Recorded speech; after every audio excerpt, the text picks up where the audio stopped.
If का formula जो आपको एक नए तरीके से नए ढंग से सोचने पे मजबूर कर देगा और साथ ही साथ इसे यूज करना कितना आसान है और मजेदार है, चलिए देखते हैं। एक्सेल की शीट पे हमने एक डेटा तैयार कर लिया है और इसमें हम लोग सिंगल इफ का इस्तेमाल या डबल इफ का इस्तेमाल करना देखेंगे, यानी कि दो बार इफ का इस्तेमाल कैसे करते हैं। जनरली इफ का मतलब होता क्या है वो समझ लीजिए। अगर, यानी कि हम कोई कंडीशन लगा रहे हैं जब किसी डेटा पे कि अगर ये होता है तो यह होना चाहिए। तो जब कंडीशन लगने लगे तो इफ का फॉर्मूला वहां पर लागू होता है। जैसे यहाँ पे नेम का एक एरिया है जिस लड़के और लड़कियों का नाम लिखा हुआ है। जेंडर फीमेल और मेल दोनों इसमें इंक्लूडेड है, तो मुझे यहाँ फीमेल और मेल का पहले एक डेटा तैयार कर लेना है कि कौन फीमेल है कौन मेल है। मैं कोशिश करता हूँ कैपिटल में रखने का, आप चाहे तो स्मॉल भी कर सकते हैं, उससे फॉर्मूला पे ज्यादा कोई फर्क या असर नहीं पड़ता है। तो मैं पहले इस डेटा को क्लियर कर लेता हूँ कि कौन मेल है, ताकि मैं बाकी जगहों पर वो डेटा तैयार कर सकूं।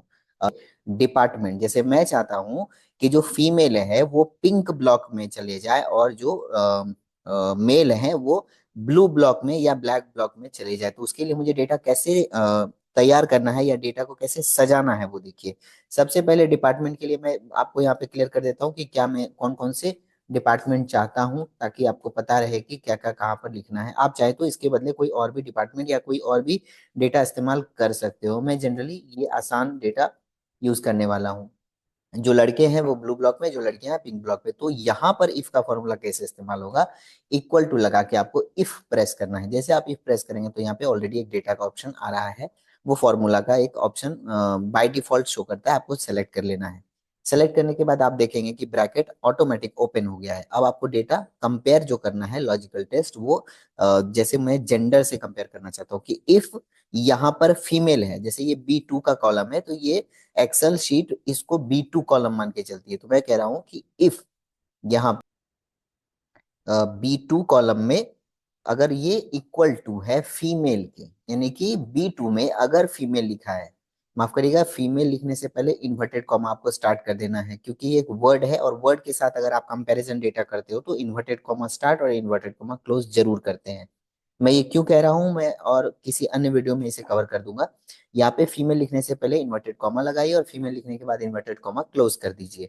तो मैं कहना चाह रहा हूं कि अगर इफ मतलब अगर अगर B2 कॉलम में फीमेल लिखा है देन कॉमा दिया, कॉमा दे के सेपरेट कर दिया मैंने। सेपरेट करने के बाद मुझे कौन सा डेटा देना है, पिंक ब्लॉक। अगर फीमेल है तो क्या देना है, पिंक ब्लॉक। तो यहाँ पे मैं टाइप करूंगा पिंक, इन्वर्टेड कॉमा के अंदर पिंक ब्लॉक, स्पेस देकर आप आराम से लिखिए, कोई दिक्कत नहीं। इन्वर्टेड कॉमा क्लोज कर दीजिए। उसके बाद यहाँ पर कॉमा देके आपको इस पूरे एरिया को, ये इफ से लेकर यहाँ तक का एक फॉर्मूला रेडी हो चुका है। अब मुझे मेल का भी डेटा कंपेयर करना है, मैं वापस से इफ लिखूंगा।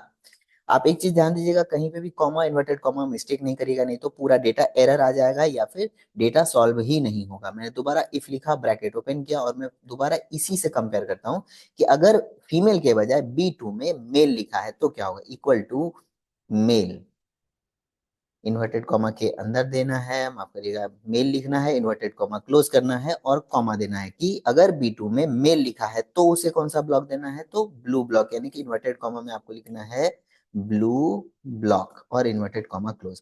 अब मैं दो बार ब्रैकेट को क्लोज करूंगा, क्यों, क्योंकि यहाँ पर हमने दो बार ब्रैकेट को ओपन किया था, एक यहाँ पर और एक यहाँ पर।